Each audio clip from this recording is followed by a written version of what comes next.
আমি পাবো না, আমি 3,000 টাকা দেবো মা। এমন সেজে আছিস, কি ব্যাপার রে তোর? হ্যাঁ, কি হলো তোরে?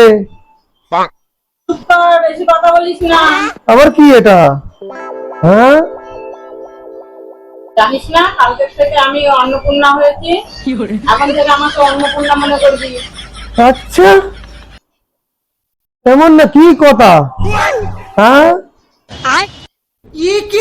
অনেক চেষ্টা করে সরকার আমাকে চুজ করেছে যে আমি এখন অন্নপূর্ণা।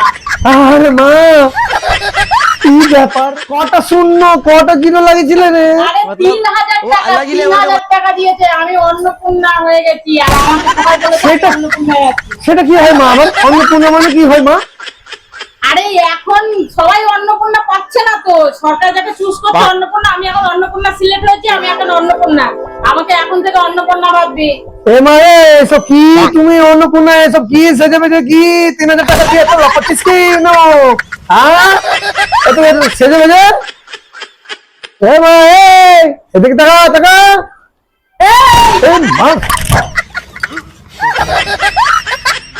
সরকার চুজ করছে, তুই ভাবছিস না কেন আমাকে অন্নপূর্ণা? এ মা, তুই তো 3,000 টাকা পাবি, আমরা কি করবো? তোরা এখন নারায়ণ ভান্ডার নিয়ে চলে অপেক্ষা কর, যদি নারায়ণ অবস্থা তোদেরকেও দেবে। সরকার কি ছাড়া কি রে মা, এই যে 3,000 টাকা আমার মাকে দিচ্ছে, 3,000 টাকা আমার বোনকে দিচ্ছে, 3,000 টাকা আমার বৌদিকে দিচ্ছে, আমার শালা কি করলাম, আমরা পাচ্ছি না। আমি কি করে আমাদের মতন অন্নপূর্ণা হয়? আগে সারাদিন তো ঘুমা।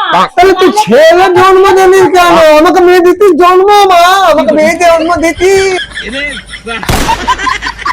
আমি কি জানতাম যে সরকার থেকে এখন আসলো যে 3,000 টাকা করে দেবে? কেন আমাকে চেঞ্জ কর, আমাকে থাকতে হবে না, আমি থাকবো না, আমি থাকবো না, আমাকে চেঞ্জ কর। আচ্ছা, এখন চুপ কর, পরের বারে তুই মেয়ে হয়ে আমি পাবো না, আমি 3,000 টাকা দেবো, আমি 3,000 টাকা দেবো। না না, আমাকে 3,000 টাকা দেয় মা। কাট কাট কাট কাট কাট।